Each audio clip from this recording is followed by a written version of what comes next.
কবিতা বলবো। নমস্কার। হাট, কবি রবীন্দ্রনাথ ঠাকুর।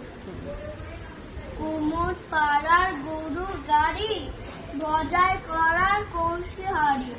গাড়ি চালায় বংশী বদর, সঙ্গে যে যায় ভাগ্নে মদর।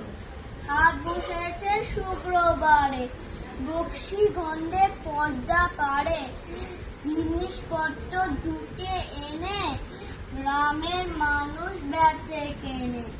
উচ্ছে বেগুন পটল মূলো, বেতের বোনা ধামা কুলো।